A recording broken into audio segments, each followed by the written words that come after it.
Tập 28. Cục lần này phái tôi đến để tìm hiểu từ ông một vài chuyện. Mong là chú hai thành thật khai báo. Được rồi, nếu đã là ý của cấp trên, cứ thẳng thắn nói đi. Tại sao ông lại không tiếc mọi giá để tìm kiếm Sơn Khẩu Tuấn, rồi lại không tiếc bất cứ giá nào lại cứu tù binh sĩ Quan Nhật? Hai điều này hoàn toàn không thuộc phạm vi của chiến dịch Kinh Trập. Không biết hành vi vi phạm này, tổng chỉ huy như ông có suy nghĩ gì? Xin hãy khai báo thành thật. Lúc lập kế hoạch Kinh Trập ở Đài Loan, đó chỉ là bàn việc trên giấy. Tôi đến đây rồi mới thấy muôn vàn khó khăn.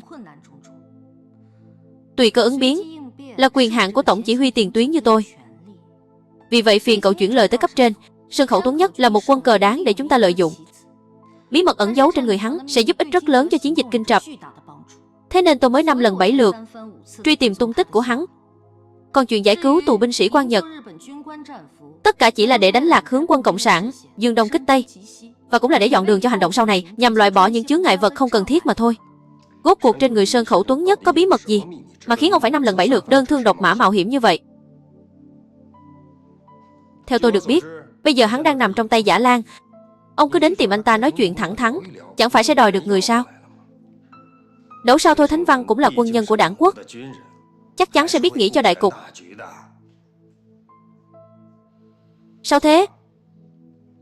Giữa hai người lẽ nào lại có hiểu lầm gì? Hiểu lầm? Hiểu lầm này lớn quá rồi. Hắn ta lại dám nghi ngờ tôi là gián điệp Nhật Bản mang mật danh chim sẻ. Đây chẳng phải là chuyện nực cười nhất thiên hạ sao? Sao có thể như thế được? Anh là ai cơ chứ? Tất cả mọi người trong bảo mật cục đều hiểu rõ. Làm sao có thể là chim sẻ được chứ? Hay là tôi đi gặp hắn nói chuyện thử xem. Oan gia nên cởi không nên buộc. Việc cấp bách lúc này là phải tập trung tinh thần vào chiến dịch Kinh Trập. Tuyệt đối không thể tự làm rối đội hình. Chuyên viên Mã, nghe anh nói vậy tôi cũng yên tâm rồi. Vất vả cho anh rồi.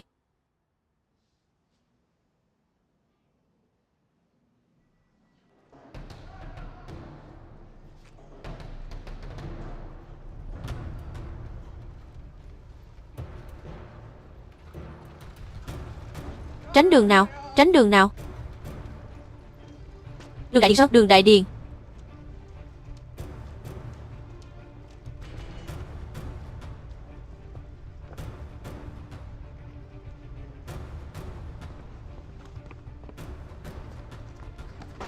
Đã Lan.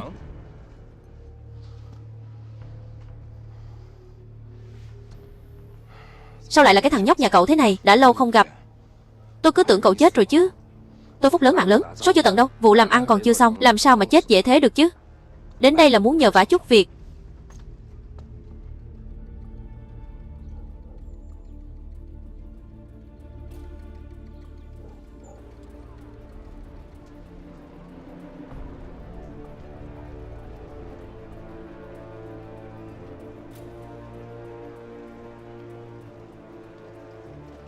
Cho một tờ báo chiều đi. Xin lỗi, báo chiều bán hết sạch rồi. Bán hết rồi sao? Nếu cậu muốn thì tôi cho này. Dù sao tôi cũng đọc xong rồi. Cảm ơn nhé.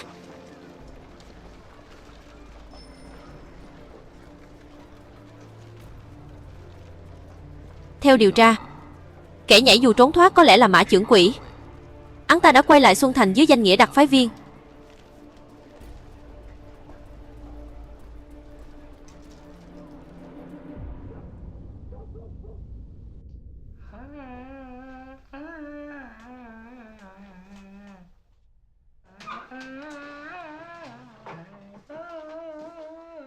Đặc phái viên?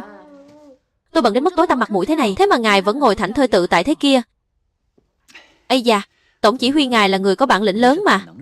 Người giỏi thì gánh vác nhiều mà. Đúng rồi. Mấy cái bánh bao lớn cậu tự tay gói ngon thực sự đấy. Khi nào thì gói lại lần nữa đây? Cho tôi ăn đỡ thèm đi. Anh thực sự muốn ăn sao? Tất nhiên rồi, thèm lắm chứ. Thế thì cái bánh bao này của tôi quý giá lắm đấy. Ra giá đi. 1 tấn thuốc nổ. Tâm, Xem ra không dễ ăn được cái bánh bao lớn này rồi. Ý gì thế? Gần đây công an bên Cộng quân kiểm tra rất gắt gao. Gã lưu đầu trọc giao dịch với tôi đã bị bắt rồi. Trong một sớm một chiều chưa thể tìm được nguồn hàng. Anh cần nhiều thuốc nổ thế để làm gì? Tịnh, nếu thực sự không được, chúng ta đánh điện báo cho Bộ Quốc phòng, bảo họ thả dù tiếp tế xuống.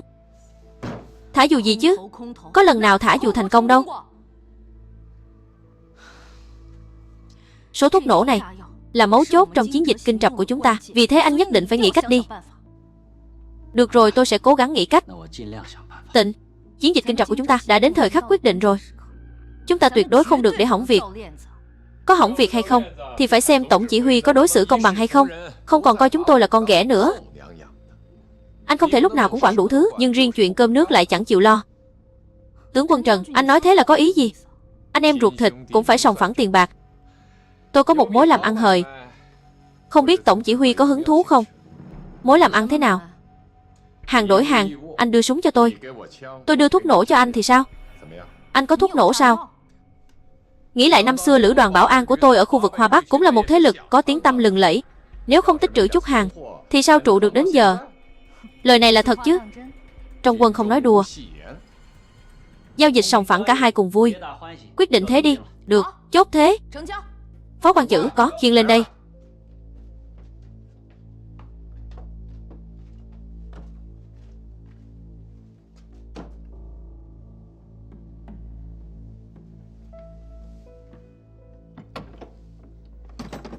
Hai hòm thuốc nổ này, các người cứ cầm đi trước, coi như tiền đặt cọc. Tổng chỉ huy chắc không nuốt lời đâu nhỉ?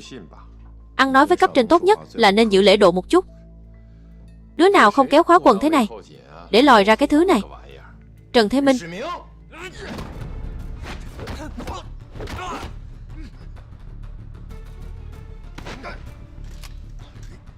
Độc Long, tôi nhịn cậu lâu lắm rồi.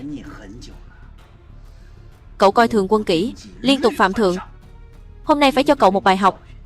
Lần sau nếu còn tái phạm sẽ xử lý theo quân pháp. Cậu đừng quên, tôi chính là đặc phái viên quân sự. Địa bàn này do tôi quản lý. Đặc phái viên Tào, chúng ta không thèm chấp cái thứ không có não này, làm gì cho mệt người. Tướng quân Trần, tôi cũng xin thay mặt hắn tạ lỗi với ngài. Tối mai tôi nhất định sẽ cử người mang súng ống đạn vượt qua cho ngài. Nghe tổng chỉ huy nói vậy còn lọt tai. Hiện tại tình thế đang rất hiểm nghèo, chúng ta đang thù trong giặc ngoài. Tôi hy vọng các vị đồng liêu hãy đồng lòng chung sức, nhanh chóng hoàn thành chiến dịch kinh trập. Trong lòng mọi người đều tự hiểu rõ, lúc này chúng ta đều là người trên cùng một con thuyền. Một khi đã leo lên thì không ai có thể xuống được nữa. Thế nên muốn giàu sang thì phải liều mạng thôi. Xin cáo từ. Đặc phái viên, khẩu súng này có thể trả lại cho tôi rồi chứ? Suýt chút nữa thì quên mất. Suýt chút nữa là tôi lại quên mất. Khẩu súng này coi như là của tổng chỉ huy, gửi làm tiền đặt cọc cho tướng Trần. Thế này không tính là bắt nạt cậu chứ?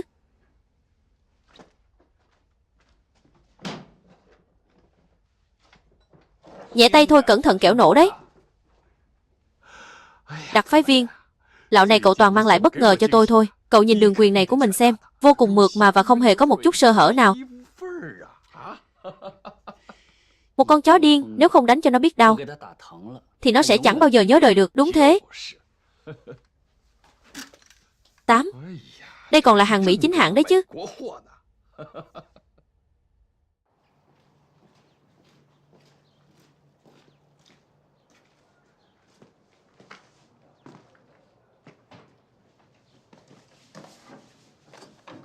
Đồng chí, anh. Tôi là bạn phụ huynh của em Hạ Ba. Tôi đi công tác ngang qua Xuân Thành nên mang cho thằng bé một món đồ chơi. Phiền cô chuyển giúp cho thằng bé được không? Chúng tôi sắp tan học rồi. Nếu anh tự tay đưa cho thằng bé thì chẳng phải tốt hơn sao? Không còn thời gian nữa, tôi phải kịp chuyến tàu hỏa. Vẫn là nhờ cô cầm giúp cho tôi vậy. Được thôi. Thằng bé Hạ Ba thể hiện thế nào? Hạ Ba ấy à? Thằng bé học tốt lắm. Bây giờ đứa trẻ này đã làm lớp trưởng rồi đấy. Vừa ngoan ngoãn lại vừa biết nghe lời. Thằng bé lại đặc biệt có năng khiếu âm nhạc nữa. Chỉ tiếc là một đứa trẻ mồ côi, thiếu đi sự yêu thương chăm sóc của người lớn. Đúng vậy, người lớn chúng ta đã nợ đứa trẻ này quá nhiều. E là cả đời này cũng không thể trả hết nổi. Chúng ta tan học rồi. Anh nhìn xem, Đứa trẻ phía bên kia chính là Hạ Ba đấy. Anh xem có muốn tự tay đưa cho thằng bé không?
Đồng chí, anh sao thế? Không sao đâu. Lão này bệnh viêm mũi của tôi lại tái phát thôi. Vẫn là phiền cô đưa giúp tôi cho thằng bé nhé. Nhớ bảo thằng bé hãy chăm chỉ học hành nhé. Được rồi.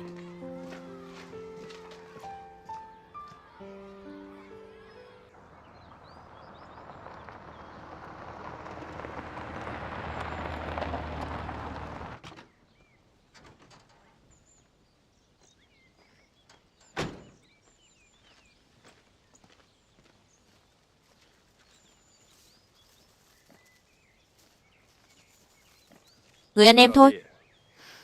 3 ngày không gấp, đúng là phải nhìn bằng con mắt khác. Chưởng quầy mã vừa chớp mắt một cái đã biến thành đặc phái viên mã rồi. Bây giờ đang lúc đảng quốc cần dùng người. Thực ra cái chức đặc phái viên này cũng chỉ là một tấm vé đi vào chỗ chết mà thôi. Làm cái nghề này của chúng ta, một chân đặt ở thiên đường, một chân đã dẫm dưới địa ngục. Làm tốt thì vinh hoa phú quý, làm hỏng thì xuống địa ngục vĩnh viễn không ngẩng đầu lên nổi. Chưởng quầy mã quả là người hiểu chuyện. Lần này tìm tôi có chỉ thị gì đây? Cậu em thôi cứ đùa hoài. Lần này tôi phụng mệnh cục trưởng Mao Lẻn về đại lục. Nhiệm vụ chỉ có một: điều tra rõ danh tính thực sự của nhị thúc. Cục bảo mật cũng bắt đầu nghi ngờ nhị thúc có lai lịch bất minh rồi.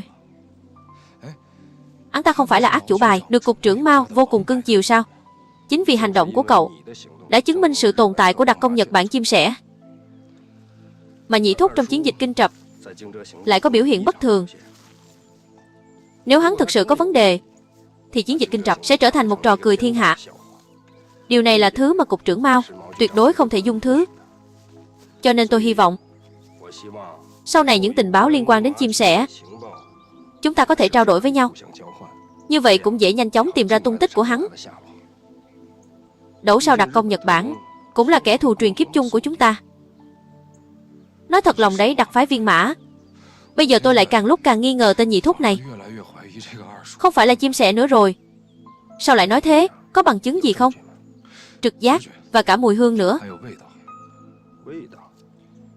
Ông không biết đâu. Những năm qua tôi bám đuổi theo chim sẻ, ít nhiều gì cũng đã tìm thấy một vài thứ manh mối mà hắn để lại. Nhưng hiện giờ xem ra những manh mối này không có nửa điểm liên quan đến tên nhị thúc đó. Như vậy cũng tốt. Nếu có thể loại bỏ hiểm nghi nhị thúc là gián điệp chim sẻ thì cũng xem như giải quyết được mối lo trong lòng của cục trưởng Mao. Chiến dịch Kinh Trập sẽ không phải bỏ dở giữa chừng nữa. Hy vọng là thế. Đặc phái viên Mã, cậu rất giỏi bám đuôi. Tên nhị thúc này thường xuyên thay đổi chỗ ở, thật sự rất bất thường. Hy vọng cậu có thể theo sát hắn ta. Có tình hình gì thì báo ngay cho tôi. Được rồi, không vấn đề gì.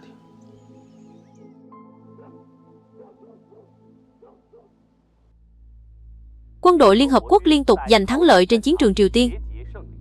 Bộ Tư lệnh Quân tình nguyện Trung Quốc bị quân Liên Hợp Quốc đánh phá dữ dội. Cuộc đàm phán đình chiến đã rơi vào bế tắc do phía Mỹ đưa ra những yêu sách vô lý.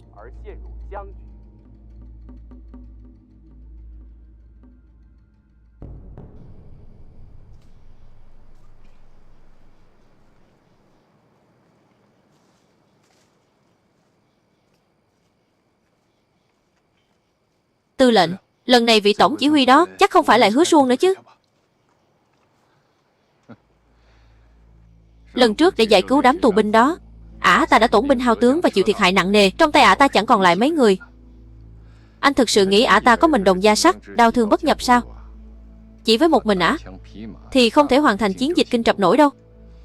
Thế nên ả ta mới đồng ý giao số vũ khí đó cho chúng ta.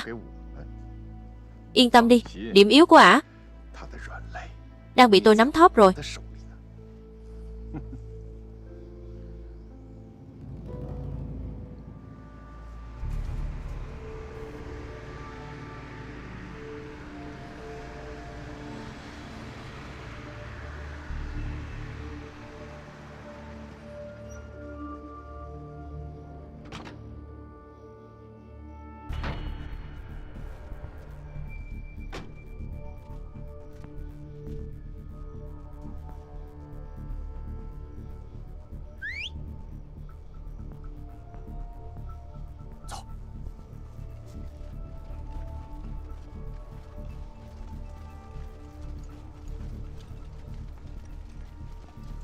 Tướng quân Trần, súng của ngài đây.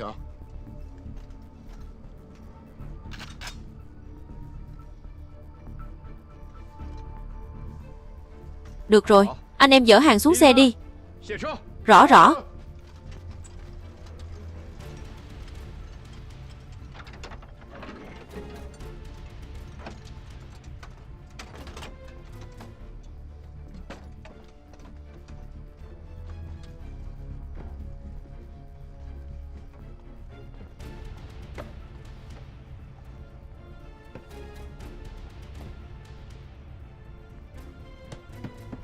Gửi lời cảm ơn của tôi tới nhị thúc.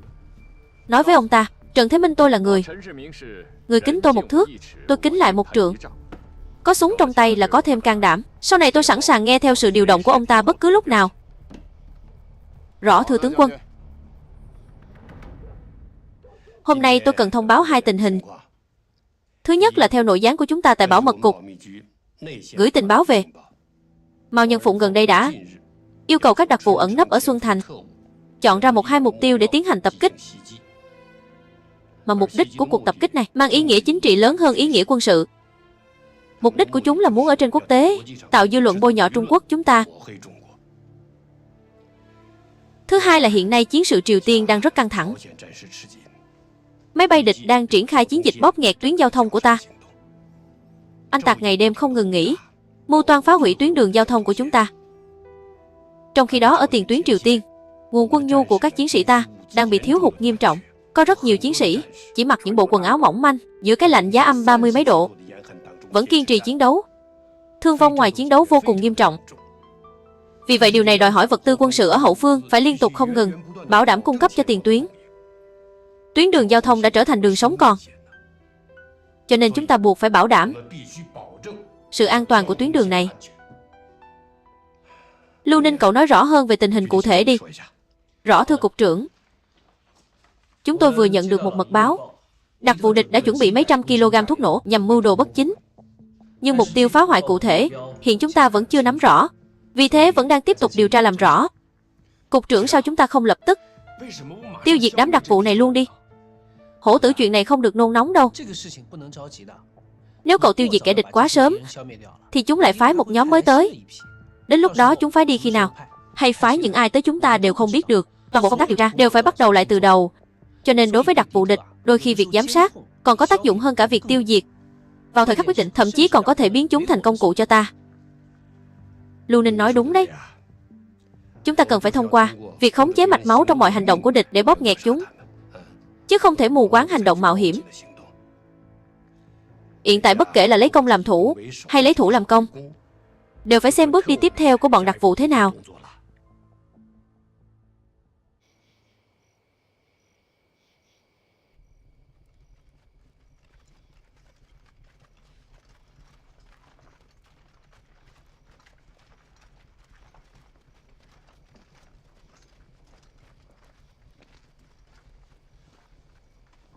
Đại ca, trời lạnh rồi, mùa thu se lạnh nên mặc thêm áo. Anh khoác vào đi. Anh không lạnh, cứ khoác vào đi.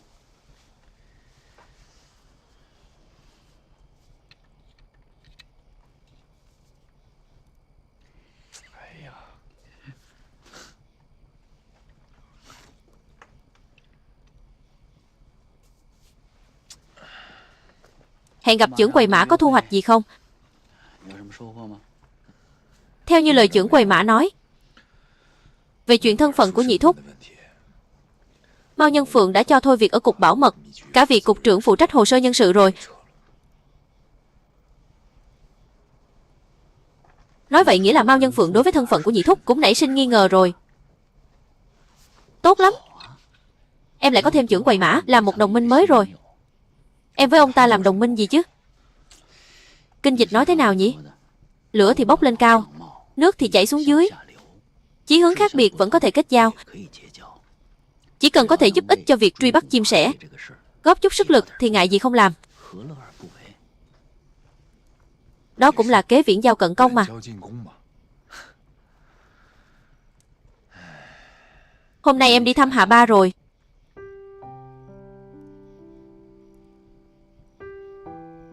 Thằng bé vẫn khỏe chứ? Rất tốt. Cô giáo bảo thằng bé được làm lớp trưởng rồi. Thằng bé lúc nào cũng ngoan. Nó càng ngoan ngoãn thì lòng em lại càng xót xa. Em nợ thằng bé nhiều quá. Đại ca, là do số mệnh cả thôi. Số phận khiến chúng ta mắc nợ những người thân yêu. E rằng cả đời này cũng không trả hết được. Một bậc hiền triết từng nói rất hay: cuộc sống luôn khiến chúng ta đầy rẫy vết thương, nhưng đến cuối cùng, chính những nơi cứng cáp nhất và mạnh mẽ nhất trên cơ thể lại là những nơi từng bị tổn thương. Đúng thế thật. Dù là tín ngưỡng hay tình cảm, muốn kiên trì đều quá đổi khó khăn. Nhưng ít nhất ba anh em chúng ta cũng coi như đã làm được rồi. Trong bóng tối này, tôi như ngửi thấy hương thơm trong gian khổ. Chính vì có em và Lục Khải, cuộc đời của anh mới không sống hoài sống phí, mới có được đôi chút giá trị. Đại ca, hôm nay anh sao thế? Sao nói chuyện nghe tâm trạng thế kia? Có phải anh nhớ chị dâu rồi không?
Cũng không biết chị dâu của em ở trên thiên đường có cô đơn hay không. Chị ấy chắc chắn sẽ trách anh không chăm sóc tốt cho Hạ Ba.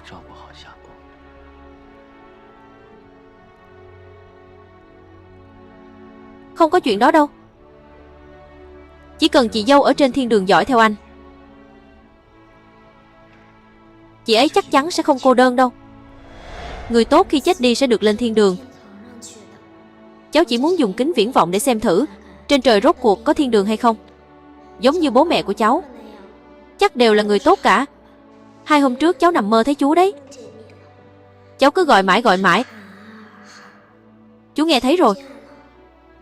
Nhưng chú lại cứ tìm đông tìm tây, tìm kiếm khắp nơi, mà mãi vẫn không tìm thấy cháu.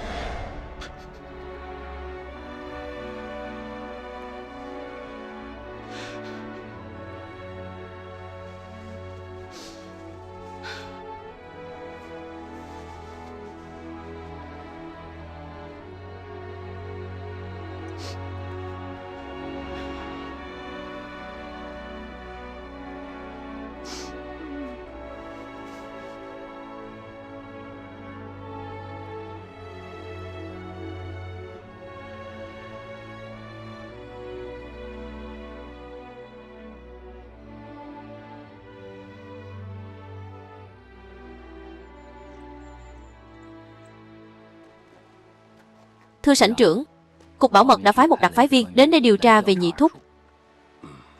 Cục Bảo mật muốn điều tra Thúc. Xem ra nhân vật Nhị Thúc này không hoàn toàn nằm dưới sự kiểm soát của Mao Nhân Phụng đâu.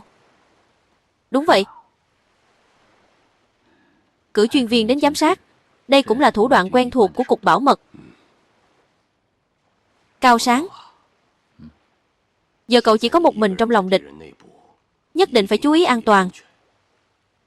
Tìm hiểu xem kế hoạch kinh trập có mục tiêu hành động cuối cùng là gì. Vẫn là nhiệm vụ quan trọng nhất của cậu. Xem ra hiện tại nội bộ Cục Bảo mật đang bất hòa. Đây là cơ hội tốt để cậu lợi dụng. Thủ trưởng, tôi tự biết phải làm thế nào. Xin thủ trưởng cứ yên tâm.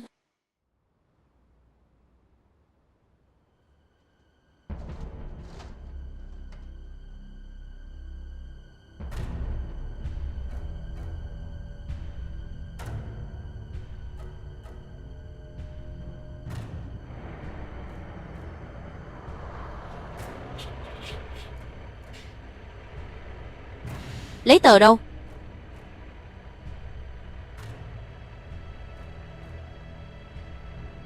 Trên xe chở cái gì thế? Than giao cho nhà máy điện à? Có mấy người? Chỉ có 2 người chúng tôi thôi. Được rồi, vào đi. Trong vòng nửa tiếng phải ra ngoài đấy. Dạ vâng, quy định thế nào tôi hiểu rõ mà. Cảm ơn đồng chí.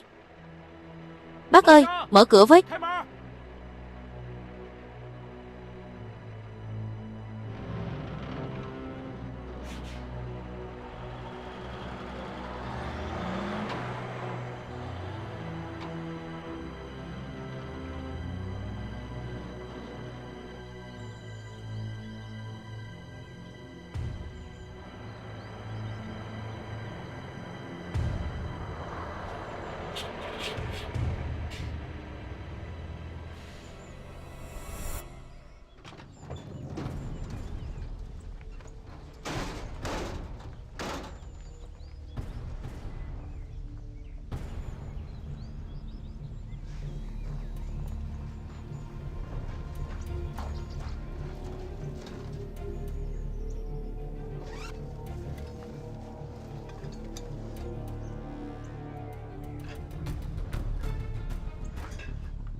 Lấy được bản vẽ rồi.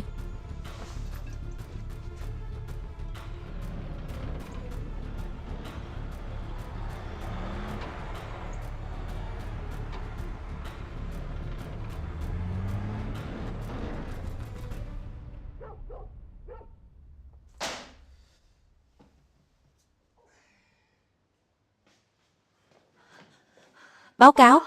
Có chuyện gì thế? Nhà máy điện xảy ra chuyện rồi.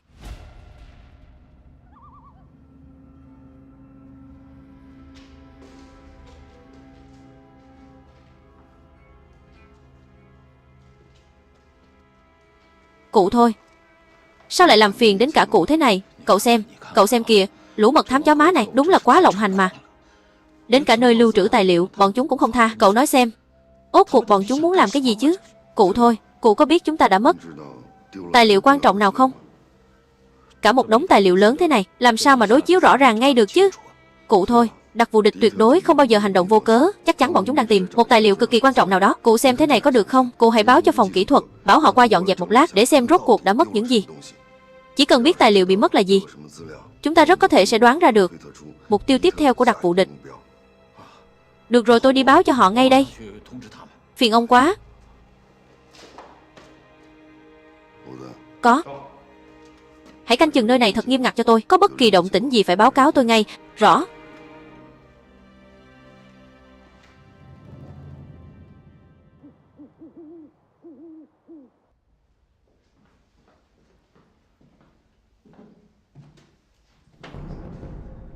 Thế nào rồi giáo sư Bao? Cuộc sống dạo này cũng khá dễ chịu đấy chứ. Một là các người giết tôi đi, hai là thả tôi ra. Tôi thực sự không chịu nổi nữa rồi. Cho ông ta xem đi. Xem có nhận ra bản vẽ này không. Nếu muốn bớt phải chịu đau đớn thể xác thì hãy nói cho ta biết đây là bản vẽ gì.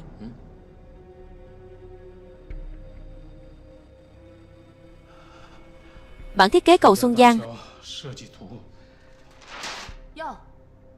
Khai thật rồi đấy.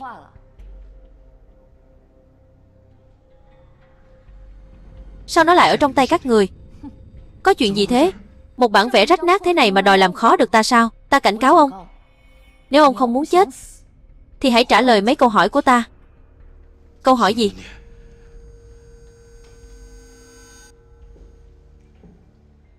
Ta muốn cho nổ tung cây cầu này. Cần dùng bao nhiêu thuốc nổ?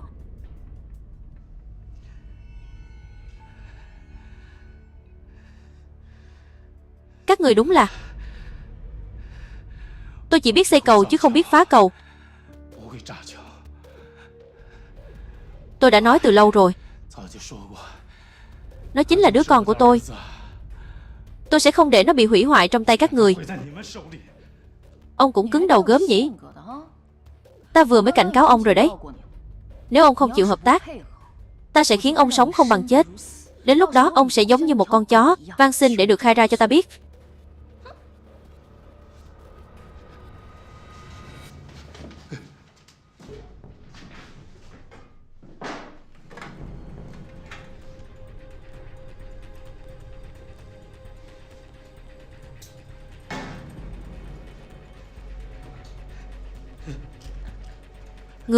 Ngươi muốn làm gì?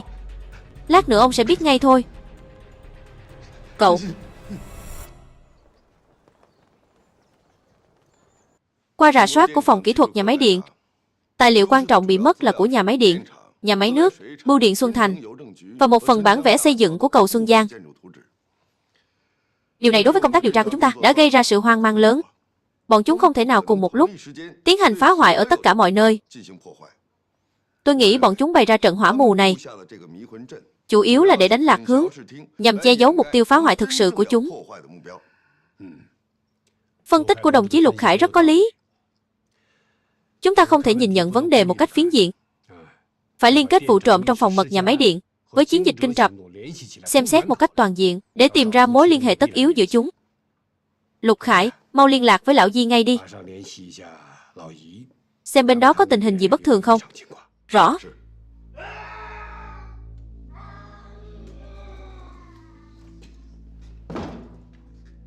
Thế nào rồi? Vẫn chưa chịu mở miệng. Không ngờ thằng nhãi này lại cứng đầu thế. Nhưng nó cũng chẳng chịu đựng được lâu nữa đâu. Có bản vẽ rồi. Không có nó thì chúng ta vẫn có thể giật sập cây cầu. Không được, thời gian và thuốc nổ đều có hạn. Phải đặt thuốc nổ vào những vị trí hiểm yếu của cây cầu, mà những điểm này chỉ có nó mới biết.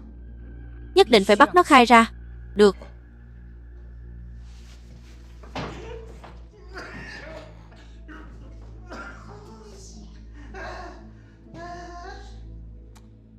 Nhìn cậu xem, cậu có phải là đảng viên cộng sản đâu. Cố chấp chịu đựng để làm gì chứ? Khai ra những gì tôi muốn biết đi. Chẳng phải như vậy là được giải thoát rồi sao? Bọn cậu ngon thì giết tôi đi. Như thế tôi mới thực sự được giải thoát.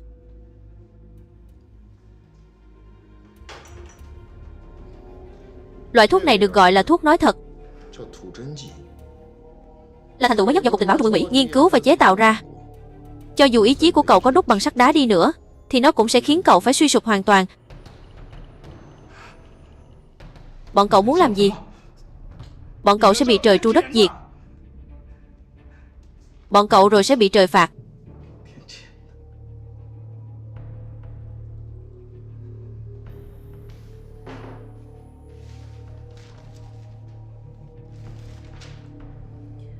Bản thiết kế này nhìn quen không?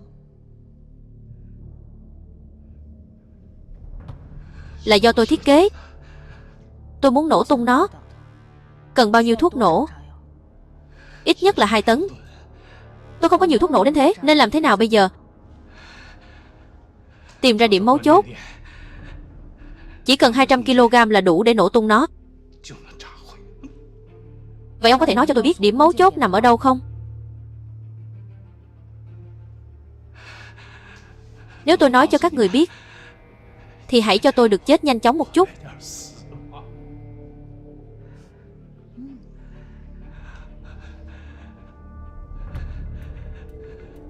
Ở giữa cột trụ thứ 3. Không, ở giữa phía bên kia. Chỗ này. Đúng thế.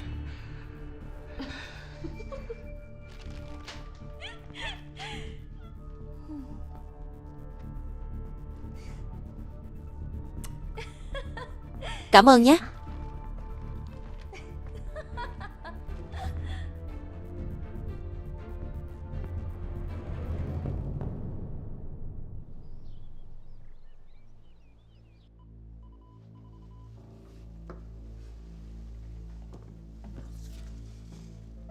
Nhị thúc đang nguy kịch, cần phải đưa tới bệnh viện cấp cứu gấp.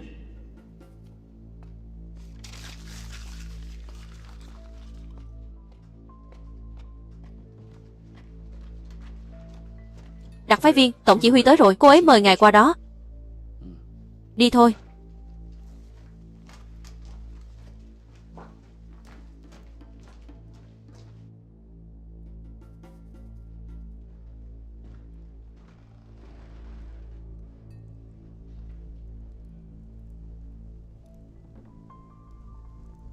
Lại có chuyện gì xảy ra nữa đây? Ai lại nợ nần ai cái gì nữa à? Mà cậu trông cau có thế kia. Tổng chỉ huy ấy mà, chắc chắn là nhìn tôi không vừa mắt rồi. Từ lúc bước chân qua cửa, chẳng khác nào Từ Thứ vào doanh trại Tào Tháo, một lời cũng không hé. Tướng quân Trần đang quá khen tôi rồi. Tôi làm sao có được mưu lược như Từ Thứ, càng không có được lòng hiếu thảo như ông ấy. Tôi chỉ là một quân nhân, chỉ hiểu đạo lý kẻ thắng làm vua, kẻ thua làm giặc. Cô đúng là vô sự bất đăng tam bảo điện. Nói đi, có chỉ thị gì nào? Chúng tôi rửa tay cung kính lắng nghe. Nói cho các người biết một tin tốt lành đây. Quân Liên Hợp Quốc đã đổ bộ lên Nhân Xuyên và đang triển khai cuộc phản công quy mô lớn, giành được thắng lợi vô cùng to lớn. Chiến tranh thế giới thứ 3 sắp sửa bùng nổ đến nơi rồi. Thời cơ để đảng quốc phản công đại lục sắp đến rồi. Chúng ta với tư cách là lực lượng tiên phong khôi phục đại lục của đảng quốc phải hoàn thành xuất sắc sứ mệnh, lập nên đại công cho sự nghiệp phục quốc. Tốt quá. Lão Trần tôi ở trong cái xó núi sâu này đã uất ức đến phát điên rồi, cuối cùng cũng được xuống núi để quyết chiến một trận ra trò với bọn cộng sản.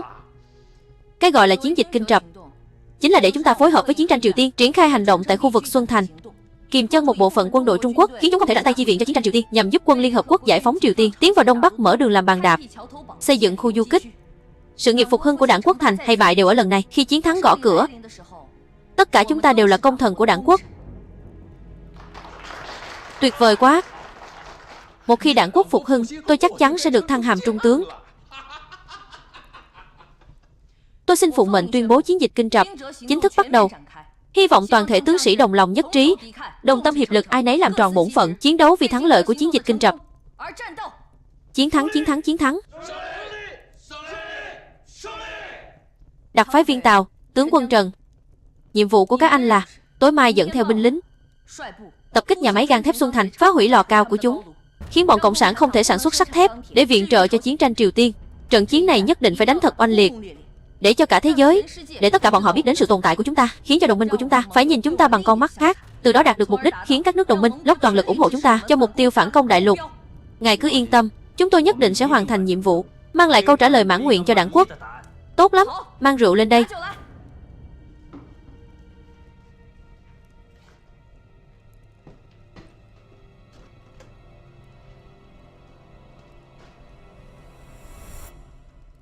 Hôm nay, tôi xin kính tất cả các tướng sĩ trung thành với đảng quốc có mặt tại đây, và cũng đại diện cho Bộ Quốc phòng để tiễn đưa các anh lên đường. Chúc các anh mã đáo thành công, cờ tới tay là phất. Chiến thắng, chiến thắng, chiến thắng.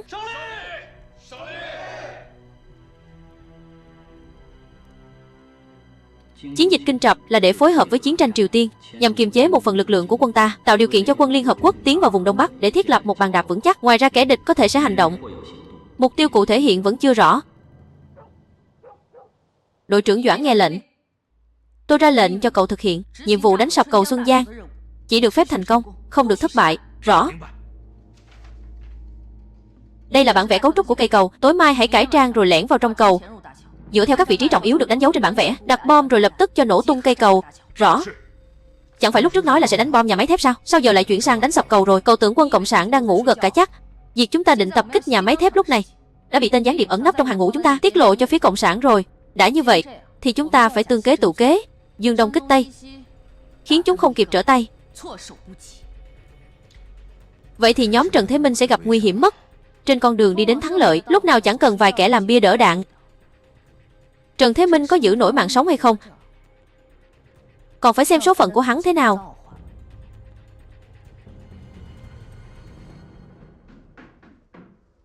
Đại ca, muộn thế này rồi, anh gọi em có việc gì thế? Ngồi đi. Vụ phòng mật nhà máy điện bị đột nhập, chú biết chưa? Em đương nhiên biết chứ. Đồ bị mất bên trong đều là bản vẽ thiết kế, mà những bản thiết kế bị mất đó hiện giờ đang nằm trong tay Nhị Thúc. Ông ta lấy những bản thiết kế đó làm gì chứ? Đương nhiên là vì chiến dịch Kinh Trập.